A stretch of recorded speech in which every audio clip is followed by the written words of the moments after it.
Hi, this is Gary Goodwin, founder of The Stuck Creative, and welcome. This is the place to come for tips, tools, and techniques for getting unstuck, getting started, getting your project done at last. Being stuck certainly is no fun. It's frustrating, it's in many ways sad, and we just don't know if we can figure out how to get out of being stuck. We don't know where to turn, or who to turn to, or what to do. But one thing I've seen again and again and again is most of us have a pretty good idea and some experience with getting unstuck. We have it within our grasp. It may be within our grasp, but we just cannot see it. It eludes us. Or, at the times we are using it, we underestimate it, we devalue it, and what we devalue ends up in the wastebasket. And unfortunately, I've seen this again and again with myself and with others, throwing away the very things that work for us as individuals to get unstuck. When famous creatives or famous artists are interviewed, frequently the question comes up, what is your process? What do they use to be creative? What do they use to get started in their work? How do they go about their work? Naturally, all of us lean forward to hear. Maybe there's something in their answer. Maybe there's something that I haven't been doing or something I could do. Maybe there's something, since they're famous, they're being asked this question, they must have all the answers. They must have something that will get me unstuck and keep me unstuck. We may pick up a tip or two, but our real time should be spent on looking at our own process. And we may think of ourselves as not having a work process like a creative, but we do. All of us have a work process, but it is probably fragmented, it's in bits and pieces, it hasn't been refined, and we just don't think of it as our creative work process. Let's change that. Today, let's dig into what we have, let's uncover what is going to work for us, what has worked for us, and let's make ourselves an optimal work process plan. We begin with carefully looking at what we do and what we've done. To get the results that we need to build our work process, we need to look carefully, and there's two ways to mess this up. Unable to look. We'll be unable to see the bits and pieces of our fragmented process if we consider what we do, any part of it, frivolous, especially at the times that we were productive. If 5 years ago you had a favorite coffee, it is not going to be helpful to forget that you had that or say that can be easily exchanged for something else or you don't need anything now. We need to consider getting that brand or flavor of coffee and working with it again. If it's worked in the past and worked well in the past, bring it out, go to the work to bring it forward. It's a real mistake if we consider, and we won't be able to see anything if we're constantly, nope, that's frivolous, nope, that's frivolous, because it's almost a automatic process. Nope, that playlist that I put together of certain types of music 5 months ago that was helpful, nope, that's not important. You know, the tool that I need to work or my project is the most important thing. No, process is going to get you to where you want to go. So what you've used in the past, consider it all important and not at all frivolous. And the second way of really failing at looking is only looking for the big stuff. The big stuff, we will need to be aware of that, you need to capture it, but it's truly the small things that make the difference. And if we overlook them, then we're going to come up pretty short when we're looking at our list of what we need to build our process. When we're looking for only the large things, we're thinking of the bullet journal, we're thinking of a timer, we're thinking of a technique here or there we were taught, we're thinking about something we picked up in a workshop, we're thinking about what time of day. All that is important, and we need to look at that and be aware of it and make it part of our capture, which is our later step, what we're going to be doing here. But we should not be blinded by those large things so that we're unable to see the small stuff. If we spend time with highly productive people or creative people or sports people or somebody that can get into something and get it done, we're going to find out first, they probably will hit us with the large things, or we'll observe the large things they do. But if we stick with them, we're going to learn where the treasures are, and that's in the small stuff. It's a change of feeling tone, or bringing a feeling tone into your work session, or cultivating a feeling tone. It's going to be how a person thinks. It's going to be having certain thoughts coming up and being around in our head as we're approaching our work or we're working away, and at other times chasing certain thoughts away. It's going to be the thinking and the feeling, and it's going to be even, intuiting what we need. It's going to be a lot of soft stuff, but it's the small movements, it's the small changes, it's the small tools, it's the small single stroke of the paintbrush, or the single choice of words or a word that makes the difference. We've got to, when we look, we got to see it all. Large, medium, and small, and especially the small stuff. This is going to be the longest section of this discussion, not because it's so detailed, but it's going to go through the questions or through the areas to contemplate about your past ways of working and your current ways of working, as well as helping you generate some new ones. Capturing at this point requires a first draft or a raw list of what comes to you. It doesn't have to be totally accurate, totally perfect. It has to be good enough so when you look at it later, you know what you have done or you're doing now as far as your work process. And I suggest not doing this all in one session, but spending a little bit of time over the next few days as you go through the search, as you go through your looking.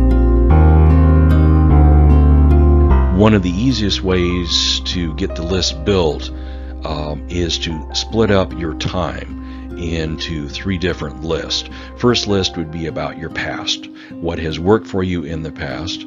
The second one is, as you're working now, what you're doing. And the third one are future ambitions that you want to add, the additions to how you work, how you want to improve your work process.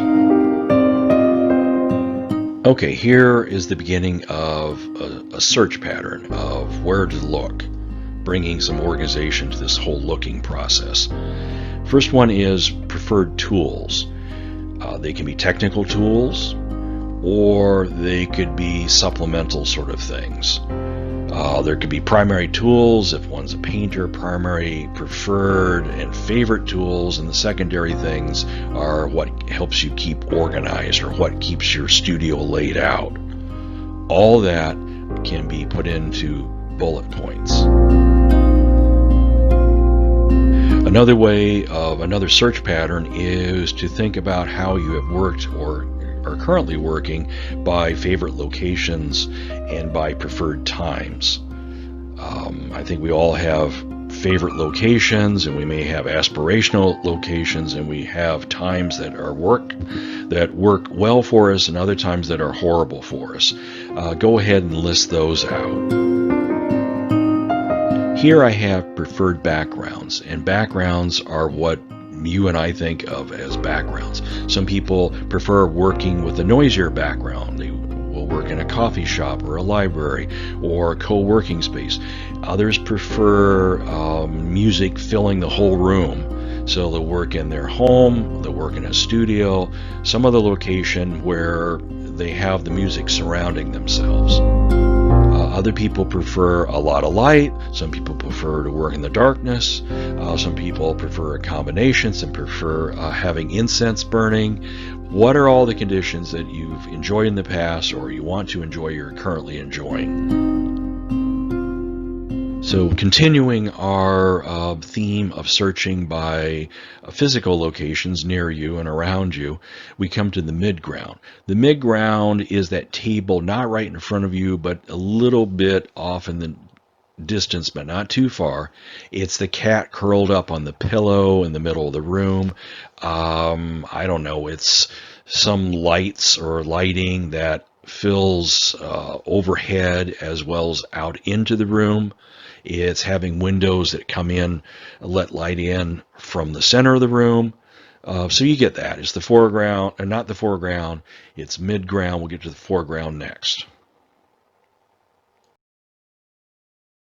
Your foreground list probably is going to be your longest list because it's going to include lots of small things, the coffee cup to your preferred tools, how they're going to be laid out, how you're going to have things organized so you can grab it with your left hand, your right hand, take a few steps, how you can see things that you need off and on through your working. All that goes on to the list.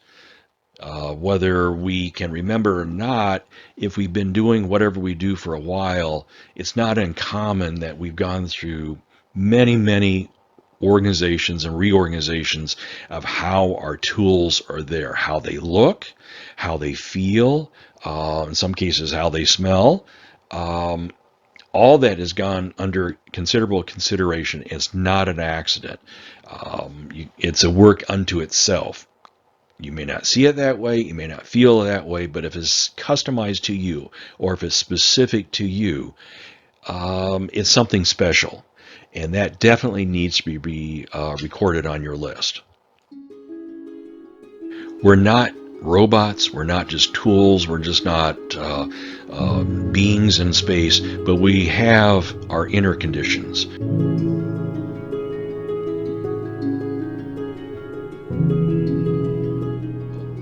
All of us frequently and many times a day are trying to shift what is our inner state.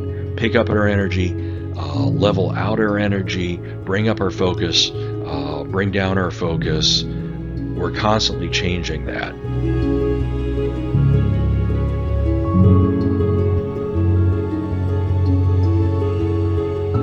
Go ahead and list those things that have helped you, the states of mind, states of feeling. Even if you feel as though you don't know if you could change them, you don't know if you could bring them up again, or how to alter them from one point to another point. Some of that material, some of that activity is covered at thestuckcreative.com. Before finishing up here with our list making and moving towards and into sorting, I'm going to go ahead and suggest that you list tools such as caffeine, coffee, chocolate, cake, having dinner before working or having dinner during work. All those tools that we use to shift our inner state, to calm it, to pick it up, to make it more productive. Go ahead and list those because we know those are indeed tools.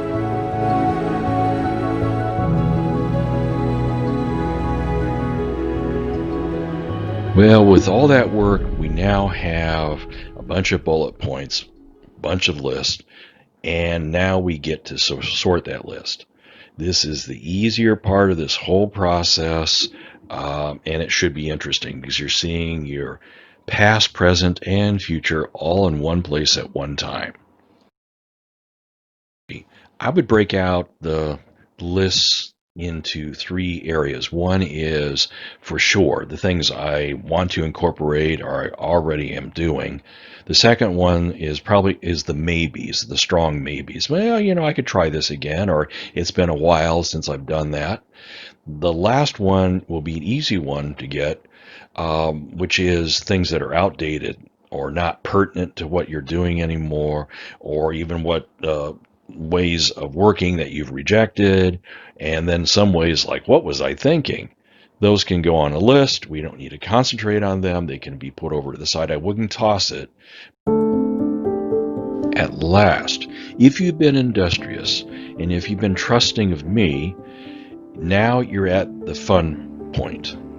This is a place that gives you an excuse to go out and buy something. It gives you an excuse to contact people you haven't talked to for a while. It gives you an excuse to go to old haunts or new ones. It gives you an excuse to try fun things things that are positive, things that are stimulating, things that are exciting. That is the core of your work process. Sure, there's parts that will enhance your focus, that will enhance your discipline, but all combined, I think it will, especially if you use this on a regular basis, it will be a powerful, powerful experience, and one that is uplifting, and one that will definitely help to get you unstuck and keep you from getting stuck. With all that said, go slow, go easy, but add something new every week or a couple times a week. Add another part of your process. Go in search of those tools, go in search of those experiences, go in search of those favorite things, or maybe add a cat to your midground, a special blend of coffee to your foreground, and special sounds in your background. Add a few, pick your top priorities for week number 1, and make those happen. See how they feel. Give them a test run. And then, next week, try another 3. With each edition, refine, refine, refine. If it needs a little bit of change, or if you need to drop, you thought something from the past was going to work, or something that you had planned for the future was really going to be the path for you, and it doesn't work, move it away, or try the next off from that. Maybe it's not coffee, but tea these days. Be sure to use what you have, because it defeats everything. If you've built this list and you've gone out and reproduced what's worked for you in the past, or will work for you, some future ideas, and you don't use it, don't forget that you have these powerful resources. You already know them, you've already found them, you've already cleaned them up a little bit, you've sorted them, and then you build a good system. Then you go and forget that you have this system. Easy to do, but don't forget that you have this. Make a list for your future self, put reminders on the calendar saying, have you used your work process? Do you know where it is? Don't lose it.